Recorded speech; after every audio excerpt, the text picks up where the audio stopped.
So in this segment, we're going to be discussing just the government continue to lie about Brexit benefits and coming out with the old classic, which is the vaccine boost, which is nonsense.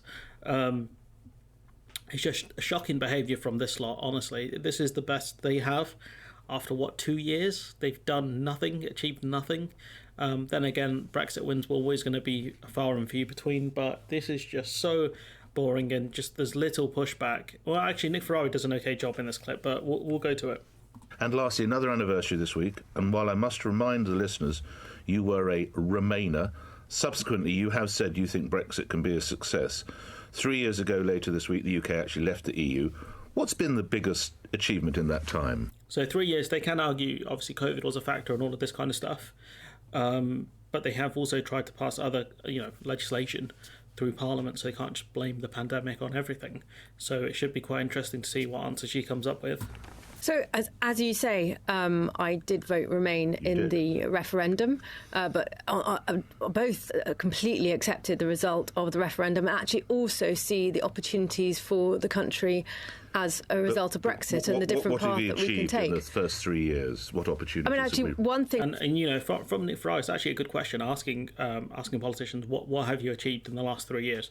What have you got to show for Brexit, really? As much as I don't like Nick Ferrari most of the time, I think he does a decent job here. That you can point to is our vaccination programme during the pandemic, where we were able to go further and faster and led Europe, if not the world, on our pace of vaccinating people, which protected many, many thousands, not millions of people from... That's nonsense, because I think Israel was actually the world leader in vaccinations, and the only reason that we were leading kind of Europe was the fact that we were importing vaccines from the EU, but we weren't exporting any. So what that meant is we had more vaccines than a lot of other EU nations. There was also the big fallout with, I think it was Pfizer, between the EU and Pfizer, I think it was, that they had massive issues as well with the contracts, amongst other things. I think the lawsuit for that is still ongoing, but I'm not sure. But yeah, the simple fact is that's not even a Brexit win. Like, even the Medicines Agency says that we were allowed to do this whilst members of the EU. Even Hungary were getting in, Russian-made vaccines at the time.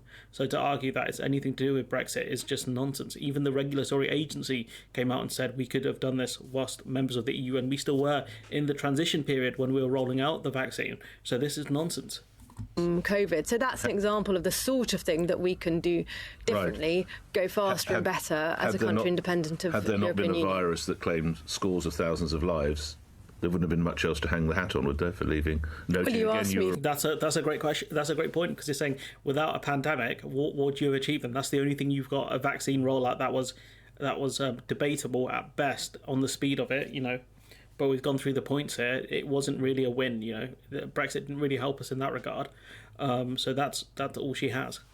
Remainer, yeah. You asked me for an example, and that was an example. I think the other thing which we're doing is really important is looking at what regulations that we can remove and what freedoms that we can give businesses, for instance, and science and technology to innovate so that we can be a more innovative country. So you're talking about stuff. So in the last 3 years, the only Brexit benefit you've got are vaccinations, which are debatable. And now you're talking about deregulation for... Let's go back through this quickly.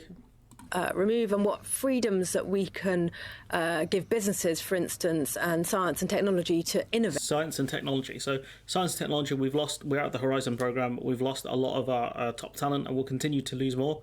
So we haven't got anything from science. And even if we did get any benefits, where are you going to manufacture those things that you get from these deregulated science areas? Can you answer that? Because British Volt just went under. British manufacturing is dying. Where are the wins here, G? That's what I'm asking. So that we can be a more innovative country, which is going to be so important for our future economic growth. So all I've heard is several buzzwords. Surprised you didn't mention the financial deregulation either, which is going to be an absolute nightmare and a minefield to deal with. But she's listed very little to nothing. 3 years down the line, we've gotten nowhere fast. Great stuff from the Tory government. Anyways, I'm going to leave it there. Let me know what you think in the comments below.